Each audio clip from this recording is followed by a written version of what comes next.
fish nerds? Today we're going to take a tour of my husband's 20-gallon long.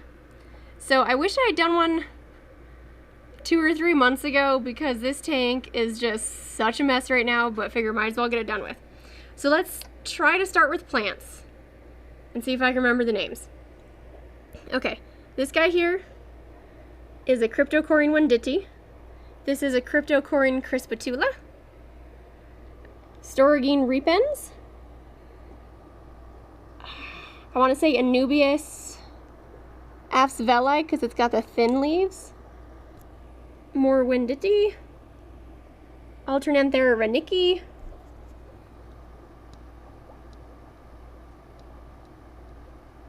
Anubias nana. Anubias, oh, this guy's a congensis, I just remembered. That's Anubias congensis. Nana, petite, and Nana. Let's see here. I think that's a water sprite. Curl around the side here. So this jungle val we got at the spring auction. And just for funsies, because it was a short little plant, put it in this tank in the back, and it has since sent shooters all throughout the tank.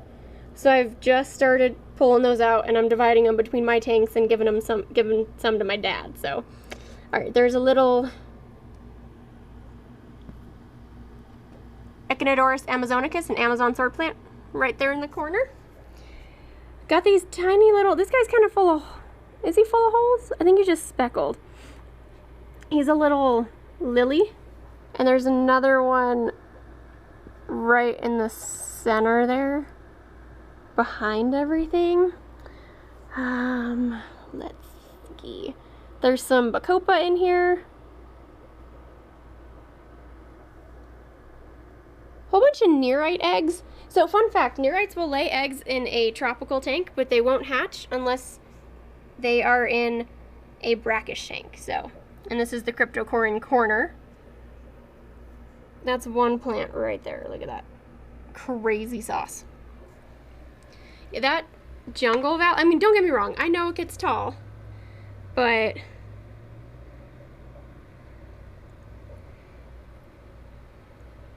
so this strand that I'm pulling is attached to, there's one in the corner behind that Amazon sword. Okay, get a snail off there so we don't drop him on the carpet.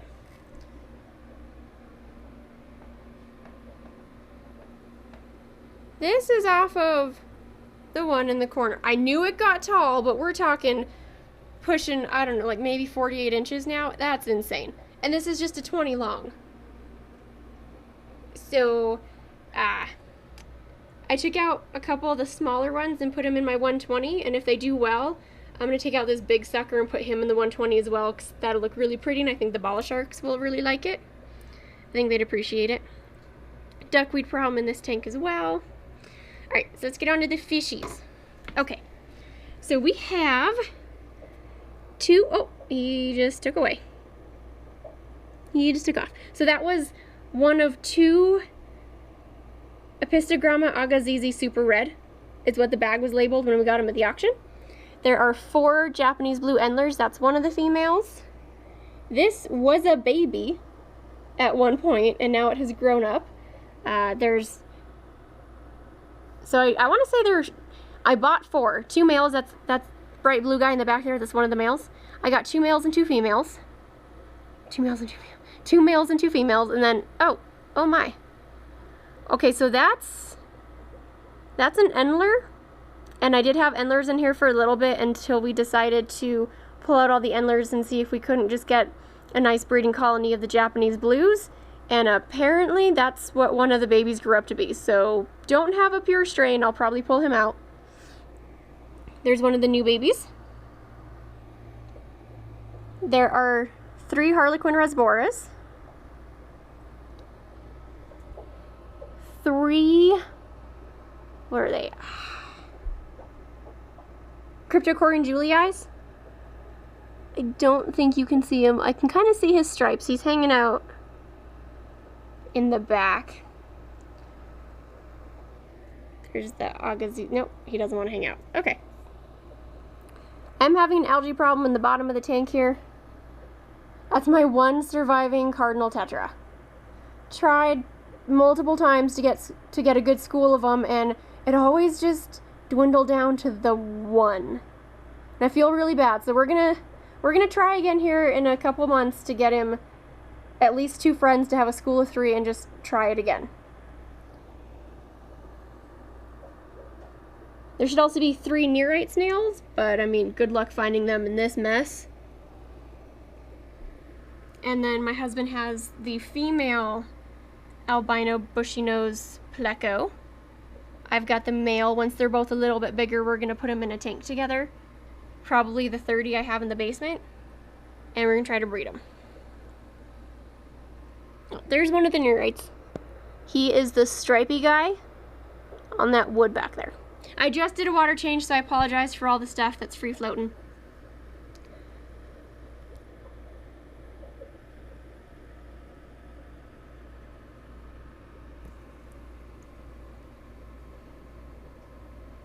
So in this tank, we're using the Caribsea Floramax in the black, a Phoenix Fuse Ray Planet Plus light.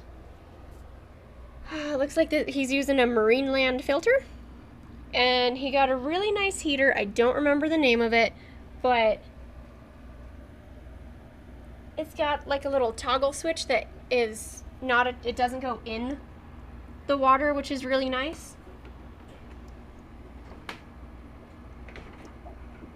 Looks like it's behind the tank somewhere. Anyway, it's got like a little rectangle thing with a button on it, and you can control the temperature from outside the tank. There's not the little knobby thing on the top that you have to get into the water to turn.